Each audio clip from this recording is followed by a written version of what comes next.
Hey everyone, my name is Gavin and I love horror. Evil Dead Rise was one of my most anticipated horror movies of 2023. As I've said on this channel before, the original Evil Dead is my favorite horror movie of all time, and I love the series in general. With early buzz coming out of South by Southwest and other preview screenings, the hype for Evil Dead Rise was pretty high.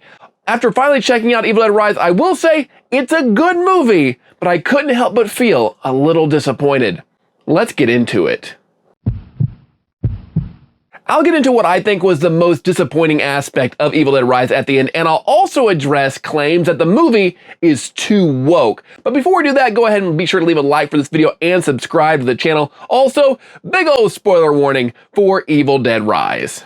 Evil Dead Rise is the fifth film in the Evil Dead series and takes the series out of the woods and into a high-rise apartment building in Los Angeles. It's in this high-rise apartment building that we meet the main characters of Ellie and her three kids, Bridget, Danny, and Cassie. You also have Ellie's sister Beth, who is visiting the family and is truly the main protagonist of the movie. An earthquake opens up a hole in the apartment's parking garage where Danny descends into and manages to find a Book of the Dead and some vinyl records, which you know just has those fun Kandarian demon chants on them. I'm just disappointed there wasn't a record store day exclusive for Now That's What I Call Demon Summonings Volume 5. The movie progresses as you might think, with Danny playing the record and then the Book of the Dead coming to life, and that's how Ellie gets possessed. And what I really liked about Evil Dead Rise is that they did take it out of the woods and brought it into an apartment. Now, I don't go camping ever, so the chance of me finding an evil book in a cabin in the woods is very, very low. But I do live in a house where I could find one of these things, and just bringing the evil into your home,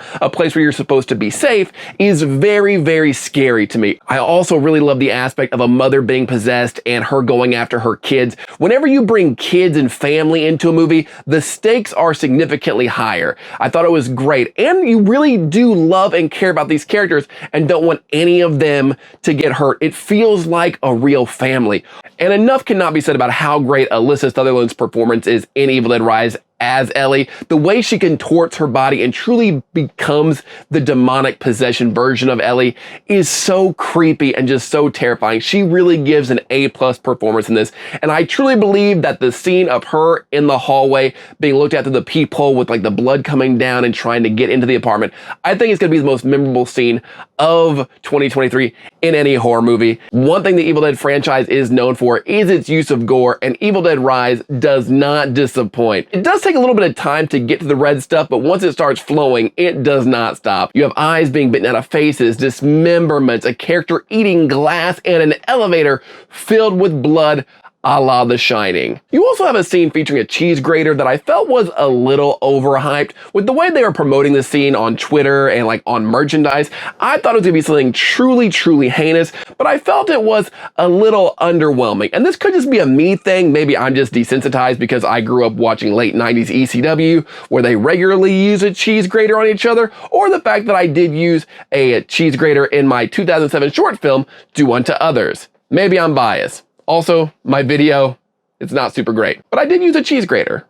So far, all I've done is praise Evil Dead Rise, so where is this disappointment coming from? And the disappointment for me comes from the movie's last act. It feels very telegraphed. You see a wood chipper very early on in the movie, so you're like waiting the entire time like, oh, when they gonna use the wood chipper? When's that gonna happen? Which is fine, it's Chekhov's wood chipper, but still, you're kind of waiting for it, and it's not that big of a surprise. I also feel like the ending is very, very similar to how 2013 ended, which is a great ending, but it feels too soon to just redo the same ending. Now, I do like some of the stuff they did do with the ending. I love the idea of the Deadites all like going into each other and forming like a super gory Deadite Megazord.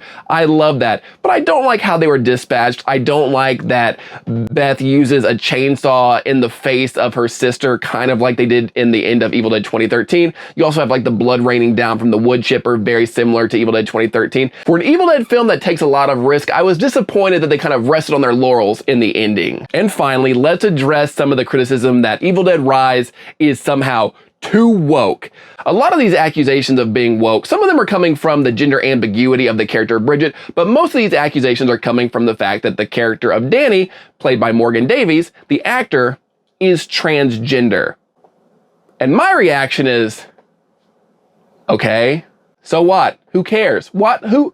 It's not a huge deal. The character of Danny is never addressed as transgender. It's never a plot point.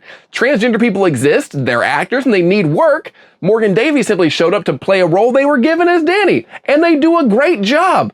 So who f***ing cares? Trans people exist.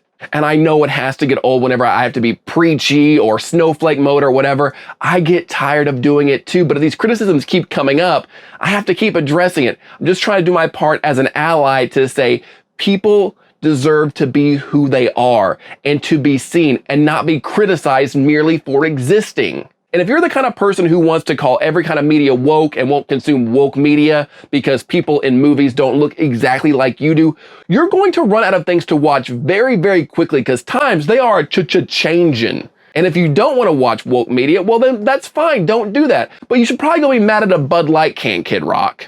But overall, I really did enjoy Evil Dead Rise, even if it did fall a little short of the greatness of the 2013 version. And because people need numbers to know how good something is, I give Evil Dead Rise a solid 4 out of 5.